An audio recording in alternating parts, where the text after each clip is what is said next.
E as entidades diabólicas, eles trabalham unidos. Por isso que eles dividem a igreja. Hoje a igreja está muito dividida. Mas sempre foi assim, né? A igreja dividida. Nunca Pois foi é. uma coisa Não, coesa. não. Na igreja primitiva, se voltar lá no calendário, Sei. a igreja primitiva ela foi forte até é? o ano 300 depois de Cristo. Foi forte, unida para valer. Aí entrou Constantino, em 313 ele lança o Edito de Milão, em 325 ele estabelece o Concílio de Nicéia na Turquia, e ele então começa a deformar os valores. Aí nasceram santos, né, relíquias, mártires, né, aí contaminou os valores. Mas até o ano 300, né, depois de Cristo, a igreja era muito unida. A igreja primitiva era extremamente unida. Se reuniam nas casas, não tinha templo, eram nas casas, né? Paulo, da prisão, ele dava orientação, dava exortação, dava direção, né? Hoje eu tenho ovelhas também. É tudo virtual. Eu, da minha casa, eu consigo dar orientação, exortação. Todo mundo tem meu telefone, tem acesso direto a mim. Então não tem aquela coisa, você não tem acesso ao pastor, tem acesso a todo mundo. Conheço todas as minhas ovelhas, sei o nome, sei a luta, sei a dificuldade, né? Então é um grupo pequeno. Eu poderia ter 30 mil ovelhas, mas eu prefiro ter 200 e cuidar bem dessas 200, né? E acho que se cada um fizesse um pouco assim, de cuidar do rebanho, o rebanho está muito machucado, o rebanho está ferido, né? Está sangrando, então precisa realmente cuidar deles, né? E fortalecer a fé, porque fortalecendo a fé você não precisa ter medo dessas coisas.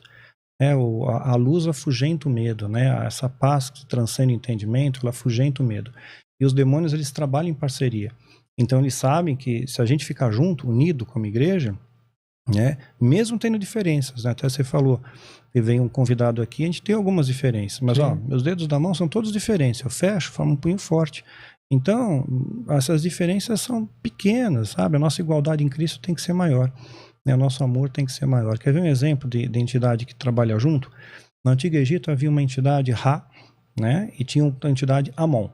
Aí essas entidades se uniram e viraram um tal de Amon-Ra. Ele era o príncipe de Tebas, nasceu na quinta dinastia. Não confundir com Mun-Ra do Thundercats, né? Isso, Mun-Ra. Eu lembro, eu assisti. Espíritos no mundo me transformem nessa forma. Como que é? Decadente de Mun-Ra. Eu lembro do Mun-Ra. Não é da sua época, né? Fantomas. Não, mas eu nunca gostei muito de... Não, eu gostava do Fantomas. Fantomas eu gostava pra caramba também. Muito mais. Mas o Mun-Ra era do Thundercats. Era o Thundercats. Era uma forma que... Sim, formas, sim. Thunder. Pô, então foi baseado nisso, né? Pois é. Amon, como que é? Amon e Ra. É isso. Amon-Ra.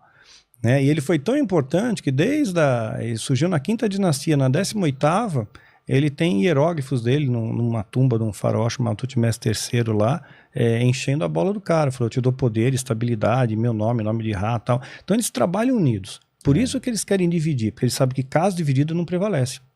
Então tem um monte de divisão na igreja. Mas Lúcifer mesmo, ele trabalha, ou ele tem uma porrada de gente que trabalha? Por exemplo, você falou de poderes territoriais, que estava vindo para um anjo para ajudar Daniel, né? Isso, Daniel. E ele teve que combater um príncipe da Pérsia.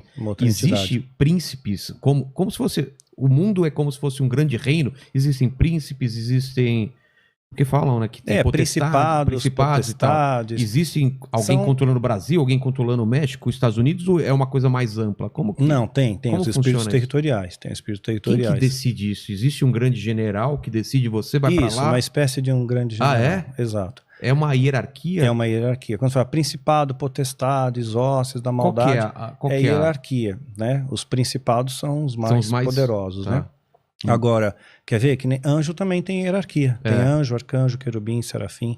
Exatamente. Tem hierarquia também. E tanto espelha pros demônios também. Sim, tanto é que quando o arcanjo Miguel, ele encontra com Lúcifer e ele está disputando o corpo de Moisés, você se lembra dessa história? Não, né? Como que é a Eles estão disputando o corpo de Moisés. Então assim, se Moisés ele fosse enterrado, ia virar um local de peregrinação. Sim. Então o corpo dele foi transladado para o céu. Só que nesse interim, Lúcifer ele quis tomar posse do corpo, ele quis o corpo, né? E houve uma contenda com o arcanjo Miguel. E o Miguel não repreende Satanás. Ele fala que o Senhor te repreenda. Por quê? Porque na mesma patente. Lúcifer é um querubim, né? E o outro é um arcanjo. Arcanjo não luta com querubim? O querubim é mais poderoso. É uma hierarquia. O arcanjo não está acima do querubim? Não. Quer ver um exemplo? É incontestável. Deus, ele manda guardar o caminho para a árvore da vida.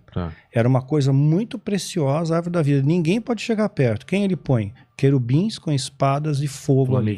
Querubim. Né? É a mesma patente de Satanás. O querubim ungido. Né? Então, é o cara mais sim, poderoso. Os querubins são os mais poderosos.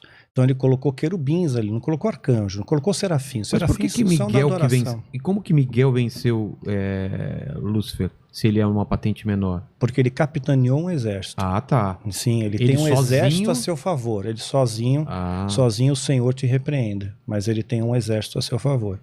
E a batalha espiritual, se você gosta do lance, né? Vou te contar um exemplo clássico da Bíblia de batalha espiritual.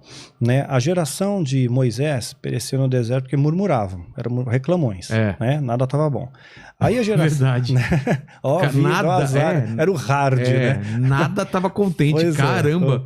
Os caras eram escravos lá no Egito. Emburrado, né, meu? Escravos, cara. A gente devia ter ficado lá. Eu falei pra você. Pois é, a saudade do melão. Pois é. Aí eles estão dando rolê no deserto, tal, aquela geração morre, vem a geração de Josué. Mas também Moisés estava perdidaço lá também no deserto. Moisés não aguentava mais. Sabe que foi por isso? Sabe, Deus, ele deu uma graça para Moisés, eu tenho certeza que foi isso, porque eu me vejo no lugar de Moisés. Moisés estava de saco cheio daquele povo. Os povos reclamando. Então ele viu a terra prometida, ele chegou a ver, mas ele não entrou. Deus então mostrou, olha, essa aqui é a terra. Pode ficar tranquila que Josué vai entrar, tal. Então, ora, fecha teus olhos. Fechou. E quando Moisés abriu, ele está no céu, ele está na Jerusalém Celestial. Pô, é aqui que você vai ficar. Pronto, acabou aquele povo chato, meu. Ficaram lá, né? Então, acho que foi um presente para Moisés, né? Foi um presente. Aí Josué, ele está indo para conquistar Jericó. Só que ele vem de uma geração, ele é filho de uma geração murmurador. Aí a gente vai entrar na maldição hereditária. Êxodo capítulo 20, verso 5. Existe isso mesmo? Pois é. Eu pagar pelos pecados do meu pai, pois do meu avô? Eu vou te explicar isso. Então, tá lá. Visita a iniquidade dos pais, dos filhos até terceira e quarta geração. Então, Josué tá na linha de frente. Ele estava em qual geração? Na segunda geração? Ele já era a primeira, né? Era a primeira geração? Primeira, sim. Nasceu no deserto. Tanto é que ele vai ter que circuncidar aquele povo que não teve. Então, ele vai para a conquista. E Deus fala com ele, olha, não tenha medo, eu sou contigo e tal. Aí o que o Josué vai fazer? Tudo certinho, ele segue a cartilha. Santificai-vos, pois amanhã o Senhor vai fará maravilhas no meio de vós. Josué 3:5. Então ele pede a santificação. Não adianta você ir para a batalha sem santificação. O diabo vai te rechaçar. Senão ele vai te ver um monte de buraco em você, um monte de brecha em você, ele vai atacar.